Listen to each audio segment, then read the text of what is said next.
Money పర్స్కి ఎటువంటి paid channels are groups లేవు. ఎవరైనా మనీ పర్స్ పేరు మీద కానీ వాళ్ళ ప్రమోటర్స్ పేరు మీద కానీ డబ్బులు మిమ్మల్ని అడుగుతున్నట్టయితే స్కామ్స్టర్స్ అని గుర్తుంచుకోండి. ఎంటీఆర్ అండ్ ఎవరెస్ట్ ఈ రెండు బ్రాండ్స్ ఏదో ఒక ప్రోడక్ట్ మీరు వాడే ఉంటారు కదా. ఎందుకంటే సౌత్లో ఈ రెండు బ్రాండ్స్ చాలా పాపులర్. కర్ణాటకలో 3 లక్షల రీటైల్ అవుట్లెట్స్ ఉన్నట్టయితే అందులో 67% రీటైల్ అవుట్లెట్స్లో వీళ్ళ ప్రోడక్ట్ అవైలబుల్ ఉంటుందంట. అండ్ వీళ్ళ మార్కెట్ షేర్ ఏకంగా 40% పైనే. కేరళలోని 74,500 రీటైల్ అవుట్లెట్స్ ఉన్నట్టయితే వీళ్ళ ప్రొడక్ట్స్ ఏకంగా 70% ఆఫ్ ద స్టోర్స్లో అవైలబుల్ ఉన్నాయంట. అండ్ ఇక్కడ కూడా వీళ్ళ మార్కెట్ షేర్ 40% పైనే. అండ్ మన తెలుగు రాష్ట్రాలు ఏపీ అండ్ తెలంగాణలోని వీళ్ళ మార్కెట్ షేర్ 15% పైనే మెయింటైన్ చేస్తున్నారు. సో సౌత్లోని చాలా డామినెంట్ మార్కెట్ షేర్ అయితే వీళ్ళు మెయింటైన్ చేస్తున్నారు. ఇంత డామినెంట్ మార్కెట్ షేర్ మెయింటైన్ చేయడం మాత్రమే కాదు, ఈ కంపెనీ యొక్క ప్రమోటర్స్ కూడా 300 సంవత్సరాల హిస్టరీ ఉన్న ఇంటర్నేషనల్ ఎంఎన్సీ ప్రమోటర్స్ అన్నమాట. సో ఫ్రాడ్ రిలేటెడ్గా కూడా మనం అంత వర్రీ అవ్వాల్సిన పని లేదు. సో ప్రొడక్ట్స్ పరంగా బాగున్నాయా లేదా, గ్రోత్ పరంగా బాగుందా లేదా, అండ్ ఫ్యూచర్లో గ్రో అవ్వగలదా లేదా, కరెంట్ వాల్యుయేషన్ రీజనబుల్గా వస్తుందా లేదా, సో ఇవన్నీ మనం తెలుసుకున్నట్టయితే ఐపీఓ రిలేటెడ్గా మనం ఒక జడ్జిమెంట్కి అయితే రాగలం. సో మీకు అలాంటి ఇన్ఫర్మేషన్ మొత్తం సింపుల్గా అర్థమయ్యే లాంగ్వేజ్లో ఈ వీడియోలో అయితే ప్రొవైడ్ చేస్తాను. వీడియోని చివరి వరకు చూడండి. అండ్ వీడియో చూసినప్పుడు వీడియోలో షేర్ చేసిన ఇన్ఫర్మేషన్ నచ్చినట్టయితే వీడియోని తప్పకుండా లైక్ చేయడం అయితే మర్చిపోకండి. అండ్ బై ద వే ఈ రెండు బ్రాండ్స్లో ఏదైనా బ్రాండ్ యొక్క ప్రొడక్ట్స్ని మీరు వాడినట్టయితే కింద వాడేవని చెప్పి కామెంట్ చేయండి. ఒకవేళ ఫీడ్బ్యాక్ షేర్ చేయగలిగినట్టయితే ఇంకా బెటర్. ఎందుకంటే మిగిలిన వ్యూవర్స్ కూడా బ్రాండ్ రిలేటెడ్గా అండ్ అలాగే కన్స్యూమర్ ఫీడ్బ్యాక్ రిలేటెడ్గా ఫస్ట్ హ్యాండ్ ఫీడ్బ్యాక్ అయితే వస్తుంది. సో ఎక్కువ డిలే చేయకుండా ఓర్క్లా ఇండియా యొక్క ఫుల్ ఫ్లెజ్ డీటెయిల్స్ చూసేద్దాం పదండి.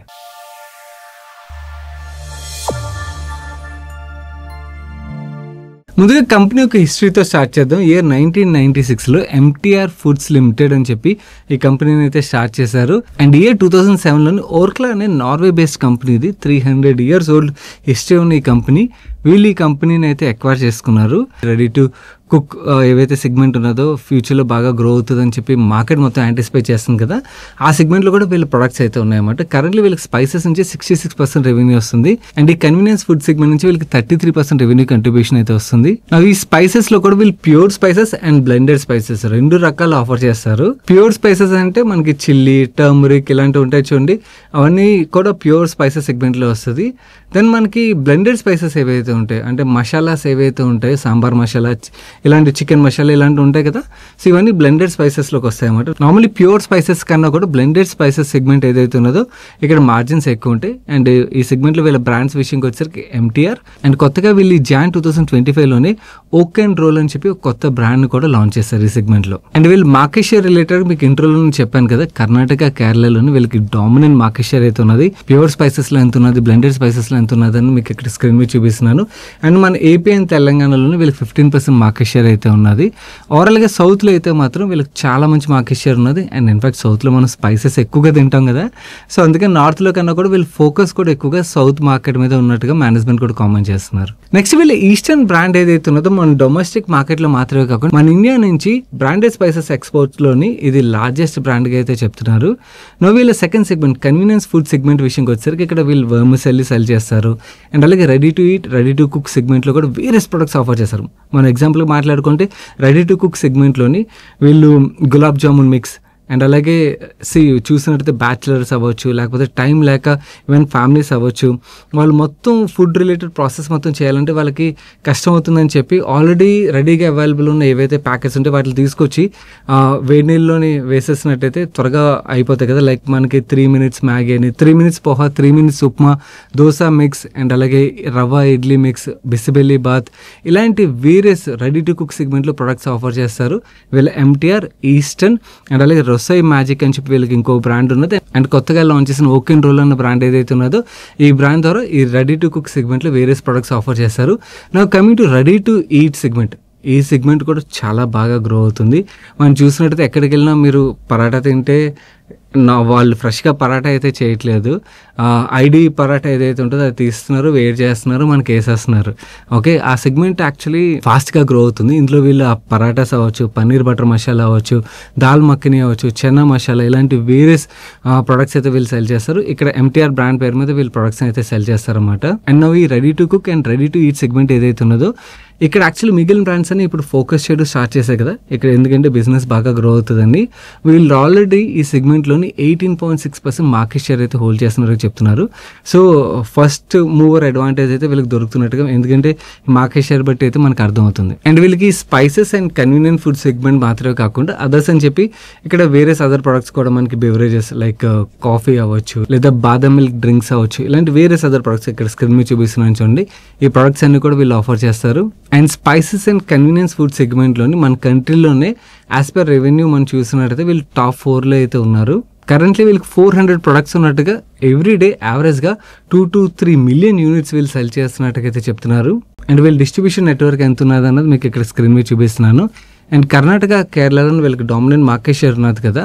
వీళ్ళు ఏం చెప్తున్నారంటే ప్రతి 10 ఇళ్లలోని 9 ఇంట్లోని వీళ్ళ ప్రొడక్ట్స్ని అయితే యూజ్ చేసినట్టుగా అయితే వీళ్ళు చెప్తున్నారు. కరెంట్లీ వీళ్ళకి 4 స్టేట్స్లోని ఓన్గా 9 మ్యానుఫ్యాక్చరింగ్ ఫెసిలిటీస్ అయితే ఉన్నాయి. అండ్ ఈ మ్యానుఫ్యాక్చరింగ్ ఫెసిలిటీస్ మాత్రమే కాకుండా వీళ్ళు 21 కాంట్రాక్ట్ మ్యానుఫ్యాక్చరింగ్ ఫెసిలిటీస్ ద్వారా కూడా వీళ్ళు ప్రొడక్ట్స్ అయితే మ్యానుఫ్యాక్చర్ చేపిస్తామని చెప్తున్నారు. అండ్ వీళ్ళ కరెంట్ ఇన్స్టాల్ కెపాసిటీ మీకు ఇక్కడ స్క్రీన్ మీద చూపిస్తున్నాను. అండ్ కెపాసిటీ యూటిలైజేషన్ మీరు చూసినట్టయితే ప్రజెంట్ 45.9% మాత్రమే. అంటే ఈవెన్ ఫ్యూచర్లో వీళ్ళు గ్రో అయినా కూడా వీళ్ళ కరెంట్ కెపాసిటీ ఏదైతే ఉన్నదో అది ఈజీగా అబ్జార్బ్ చేయగలదు. అండ్ వీళ్ళు ఓవరాల్గా మ్యానుఫ్యాక్చరింగ్లోనే వీళ్ళ ఓన్ మ్యానుఫ్యాక్చరింగ్ నుంచి 86% ఆఫ్ ద ప్రొడక్ట్స్ని వీళ్ళు మ్యానుఫ్యాక్చర్ చేస్తున్నట్టుగా, కాంట్రాక్ట్ మ్యానుఫ్యాక్చరింగ్ ద్వారా వీళ్ళు 13% ఆఫ్ ద ప్రొడక్ట్స్ని మ్యానుఫ్యాక్చర్ చేస్తున్నట్టుగా చెప్తున్నారు. కరెంట్లీ ఈ కంపెనీ దగ్గర 2586 ఎంప్లాయీ బేస్ అయితే ఉన్నది. అండ్ ఈ IPO related next critical parameters మనం డిస్కస్ చేసుకునే ముందు స్మాల్ రిమైండర్, వీడియోని లైక్ చేశారా? వీడియో నచ్చి ఇప్పటివరకు లైక్ చేయడం మర్చిపోయినట్టయితే తప్పకుండా వీడియోని లైక్ చేయడానికి అయితే ప్రయత్నించండి. అండ్ అలాగే మీకు ఇంట్రోలో అడిగాను క్వశ్చన్, మీరులో ఎవరైనా కూడా ఈ ప్రొడక్ట్స్ వాడినట్టయితే వాడేవని కామెంట్ చేయడానికి ప్రయత్నించండి. ఒకవేళ ఫీడ్బ్యాక్ షేర్ చేయగలిగినట్టయితే ఇంకా బెటర్. అండ్ ప్రజెంట్ ఈ కంపెనీకి వచ్చే రెవెన్యూలోని 79% ఇండియన్ మార్కెట్ నుంచి వస్తుంది, 20% ఎక్స్పోర్ట్ మార్కెట్ నుంచి వస్తుంది. ఈ ఎక్స్పోర్ట్ మార్కెట్లో కూడా మేజర్లీ మన ఇండియన్స్ ఎక్కడైతే ఉంటారో అక్కడికి వీళ్ళు ఎక్కువగా ఎక్స్పోర్ట్ చేస్తారు. అక్కడ వీళ్ళ ప్రొడక్ట్స్ అయితే బాగా సెల్ అవుతాయి.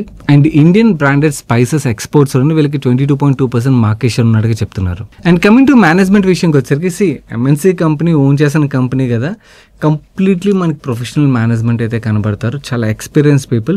అండ్ వీళ్ళు ఎండీ అండ్ సిఇఓ ఒక ఎక్స్పీరియన్స్ చూడండి, ప్రీవియస్గా డాబర్లోని, కోల్గేట్లోని ఇలాంటి వేరియస్ లార్జ్ బ్రాండ్స్లో అయితే వర్క్ చేశారు.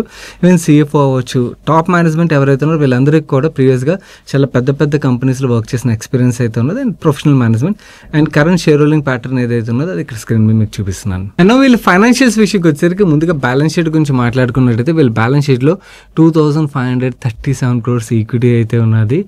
And debt free company, only 2 crores debt మనకి కనబడుతుంది, విచ్ ఇస్ నెగ్లిజిబుల్ అనే మనం మాట్లాడుకోవాలి. P&L నెంబర్స్ విషయంకి వచ్చేసరికి లాస్ట్ 3 yearsలోనే వీళ్ళ రెవెన్యూస్లో మనకి ఓన్లీ సింగిల్ డిజిట్ 4.99% గ్రోత్ కనబడుతుంది CAGR.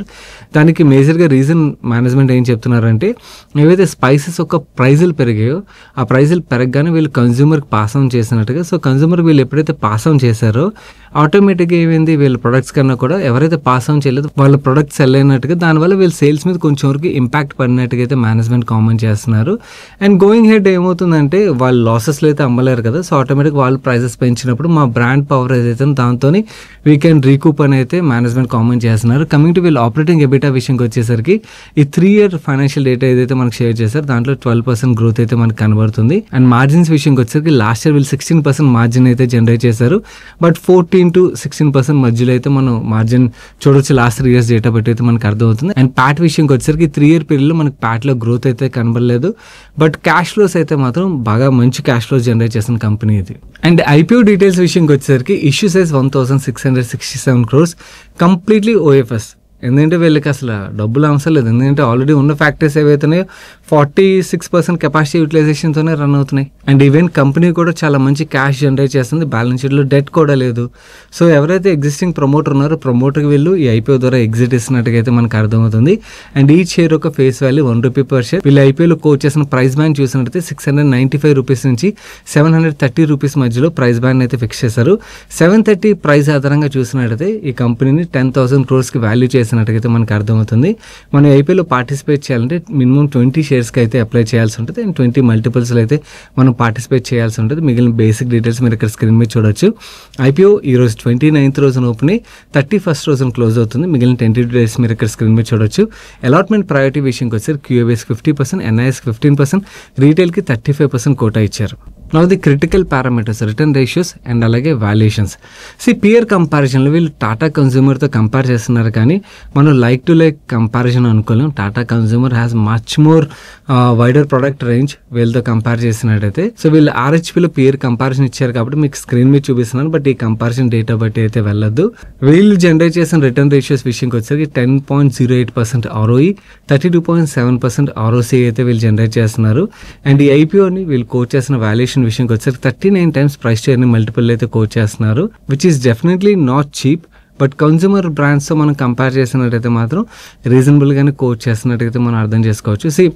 బ్రాండ్ పరంగా చాలా మంచి బ్రాండ్ మోట్ అయితే వీళ్ళకి ఉన్నది, డామినెంట్ మార్కెట్ షేర్ ఉన్నది. సో ఈ ఐపీఓ ఎలాంటి వాళ్ళకి సూట్ అవుతుందంటే, ఎవరైతే ఇన్వెస్టర్స్ నాకు ఒక స్ట్రాంగ్ కంపెనీ, క్యాష్ జనరేట్ చేసిన కంపెనీ, నాకు రిస్క్ తక్కువ, అంటే ఫ్రాడ్ జరిగే ఛాన్సెస్ తక్కువ ఉన్నాయి. ఎంఎన్సీ కంపెనీస్తో మనకి ఫ్రాడ్ జరిగే ఛాన్సెస్ తక్కువ, ఎందుకంటే వాళ్ళు డివిడెండ్ రూపంలో క్యాష్ తీసుకెళ్ళాలి, వాళ్ళు ఇక్కడ ఫ్రాడ్ ఏం చేయలేరు కదా. సో అండ్ అలాగే మేనేజ్మెంట్స్ కూడా ప్రొఫెషనల్ మేనేజ్మెంట్ రన్ చేస్తుంటాయి బిజినెస్ని.